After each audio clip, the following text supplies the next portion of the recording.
Good morning, Adrian here. Hope you're well. A couple of quick things today. Firstly, apologies. I'm in a hotel in Albury. There's not that many great places to shoot a video, so here I am outside my room, basically.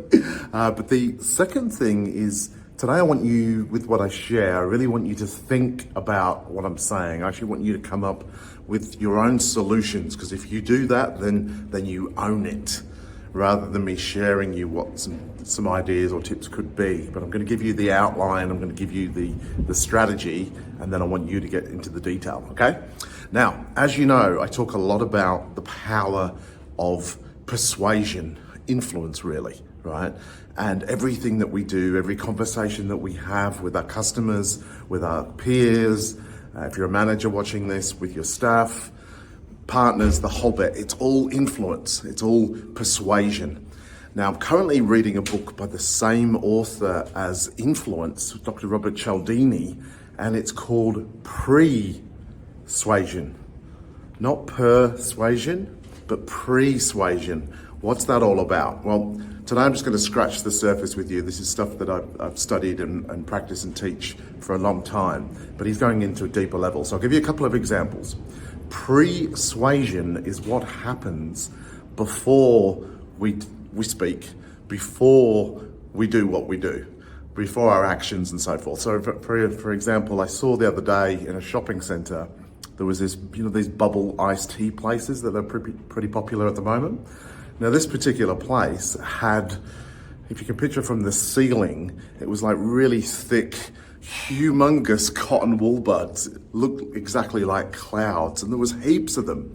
But you just looked at it and you felt relaxed, like you wanted to go in there just to chill out. So that's pre-suasion. They're setting the scene for how they want you to feel. Think about a car ad. If it's mountainous driving, for example, perhaps the pre-suasion is, hey, you buy our car, you're going to have a more adventurous, fun life. That's pre-suasion. Now, the author, Robert Cialdini, he sat in with some salespeople as they were going out, and this particular example was with insurance, and it was in people's homes.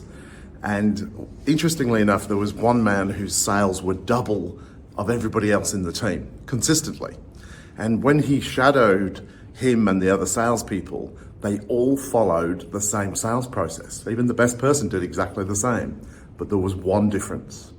And if you can picture this, he's in somebody's home, and what he would do, he would act dumb on purpose. I do that naturally, but he would act dumb and he would pretend that he'd forgotten something and left it in his car. And he'd be sitting there in let's say, the kitchen, at the kitchen table with Mr. and Mrs. Jones, and he'd say, oh, I need to get something that's really important to show you. It's in my car. Do you mind if I let myself out of your home and back into your home, Mrs. Jones? And they would always say yes. In fact, occasionally, sometimes they had to give him a key to get back in. Now, if you're letting someone out and back in your home, and in next level, giving them a key to your home, what do you tend to have with that person? Trust. Interesting. Double the sales, nothing else was different. And it was a test. He was testing to see if he had trust. And if they wouldn't allow that to happen, then he would continue building rapport. Second example, something a bit closer to home, my partner, her name's Shamala, and she recently wanted to hire a new real estate agent.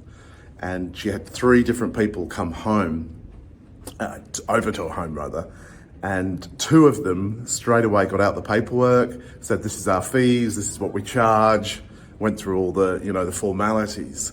But the third one was a bubbly lady that came in and said, oh my God, I love your home. She goes, oh, I've got those lamps, exactly the same.